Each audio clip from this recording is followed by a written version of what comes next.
¿Cómo puedes superar una crisis de identidad a través de la redefinición del autoconcepto? El primer paso es entender la naturaleza del problema, o sea que tu identidad actual ya no es funcional para tu realidad presente. Tienes que identificar cuál es tu identidad heredada. La mayoría de los seres humanos operamos bajo un autoconcepto que hemos decidido en base a las experiencias que hemos tenido. Por ejemplo, haber tenido una época en la que salía demasiado de fiesta no me hace automáticamente fiestera. O haber sido el mejor estudiante en una época de mi vida no me hace estudiosa de por vida. Sin embargo, la mayoría de personas creen que su pasado les define porque es lo que les sostenía la identidad en un momento dado. Esa identidad rígida puede bien estar formada de esa autopercepción en base a experiencias pasadas o de opiniones externas como la de los padres, críticas de exparejas, de amigos, fracasos académicos o etiquetas sociales. A esto se le conoce como identidad reactiva. El problema realmente surge cuando intentas solucionar problemas nuevos con esa identidad vieja. La redefinición entonces no es un acto caprichoso, es literalmente una necesidad de supervivencia biológica. Si no actualizas quién crees que eres, tu cerebro va a sabotear cualquier intento de éxito porque no encaja con tu autoimagen, que valga la redundancia, está asociada con una versión que realmente no sabe cómo afrontar el problema, ya que por algo está pasando por él. Es en ese momento que se hace necesario entonces redefinir el autoconcepto para poder desarrollar herramientas nuevas que vayan con esa nueva identidad que se está formando. Antes creíamos que la personalidad se fijaba a los 30 años y gracias al avance de la ciencia y al estudio de la neuroplasticidad, ahora se sabe que el autoconcepto es una estructura moldeable. Sin embargo, algo que es muy real es que el cerebro es perezoso. Prefiere una identidad dolorosa pero conocida a, digamos que una identidad imaginaria pero ideal, porque esa es incierta.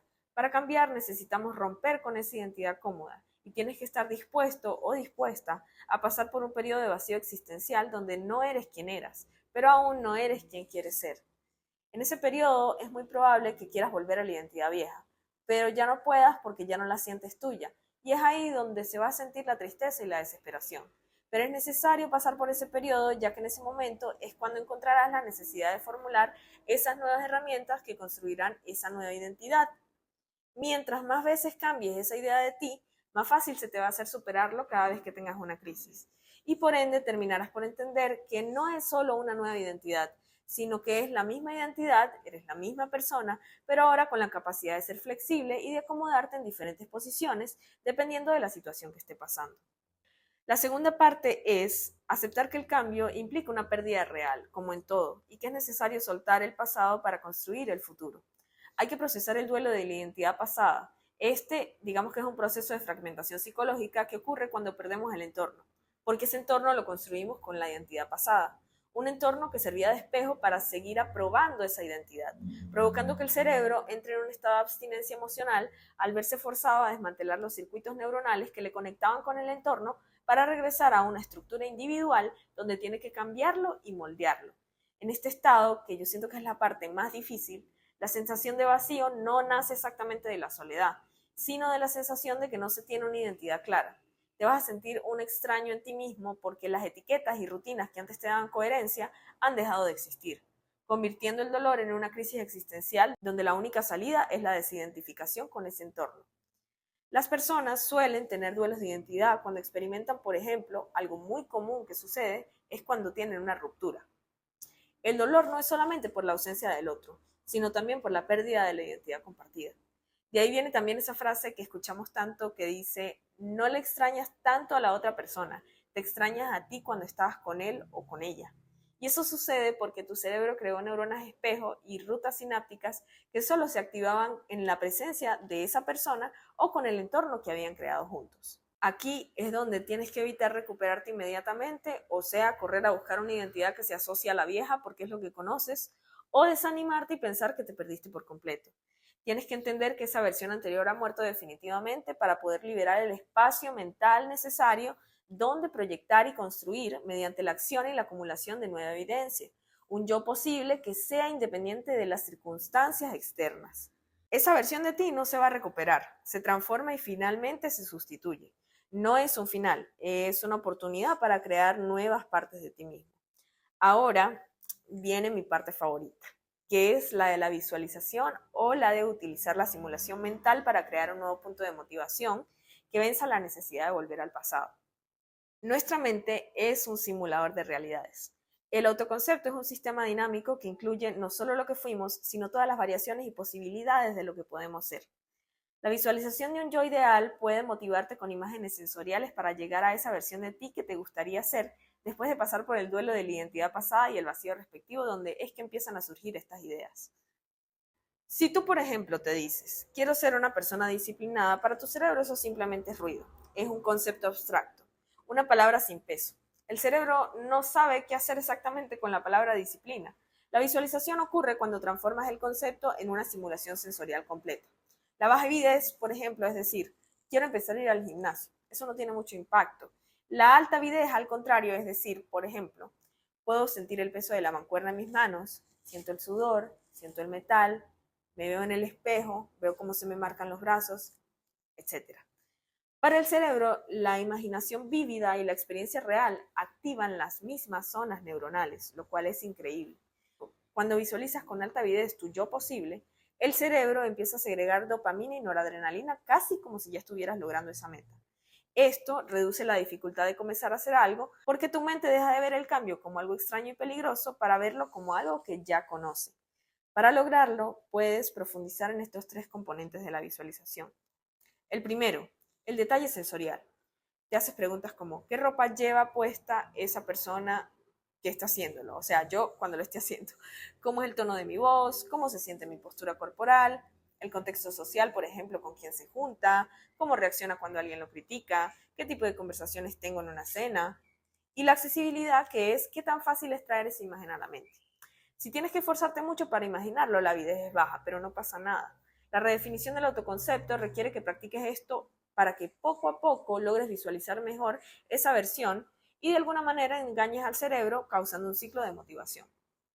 La motivación para seguir practicando esto a veces puede ser difícil de encontrar, entonces puedes usar herramientas como por ejemplo el yo temido. ¿Qué es esto? Es el miedo a no ser lo que no quieres ser. Es como un ancla emocional a la situación. Tienes que tener claro por qué tienes que cambiar esa idea rígida o esa identidad. Pregúntate, ¿cómo terminaría mi vida si sigo haciendo lo mismo? ¿Qué enfermedades, qué soledad, qué arrepentimientos tendré? Y eso debería causar cierta repulsión para usarlo para mantener la motivación. Pero también puedes usar la fuerza de atracción o el yo deseado.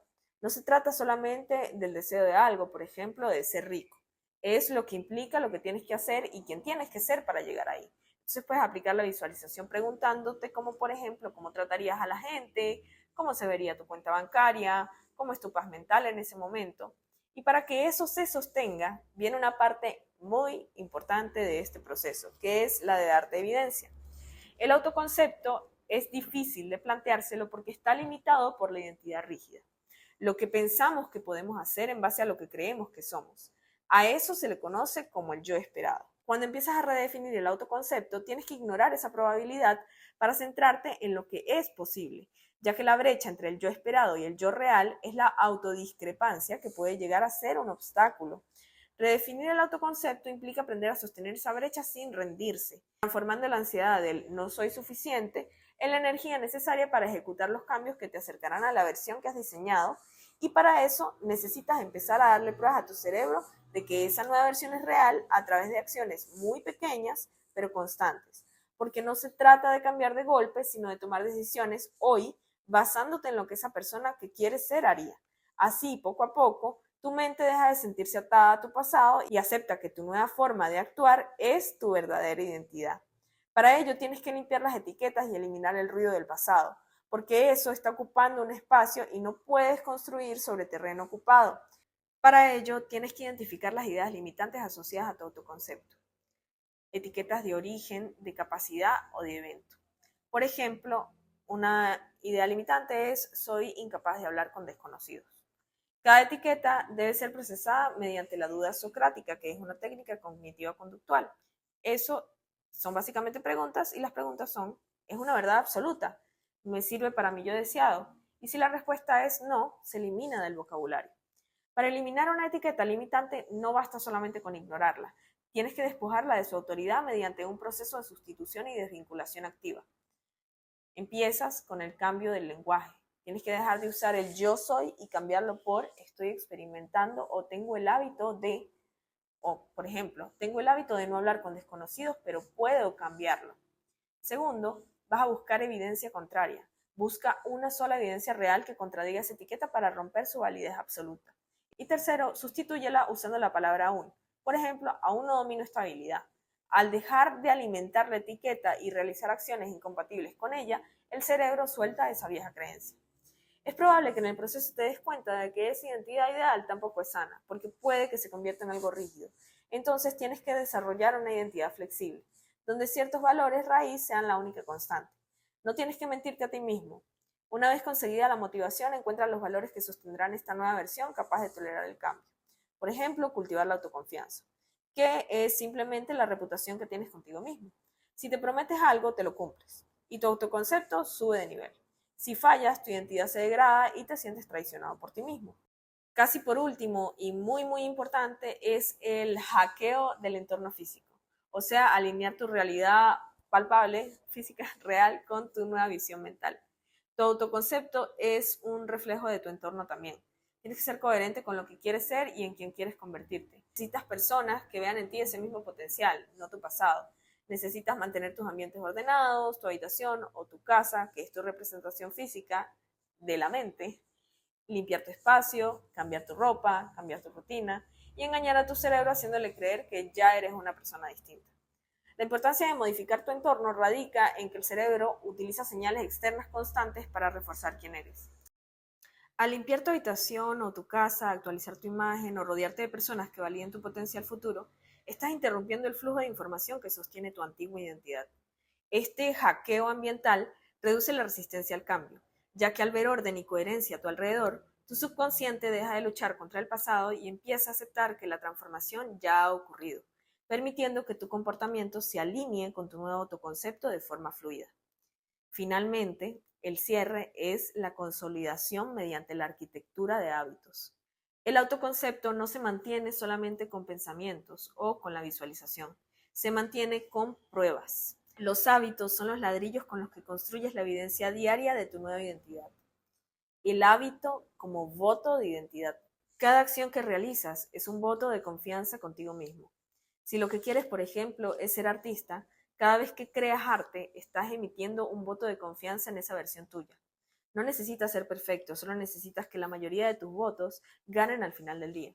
El hábito no es la meta. Por ejemplo, si tu meta es correr 5 kilómetros, el hábito es la confirmación de la identidad. Soy capaz de correr y esto está alineado con lo que quiero ser en este momento. No son los 5 kilómetros, es simplemente correr un poco. Cuando repites una conducta, el cerebro automatiza la acción para ahorrar energía.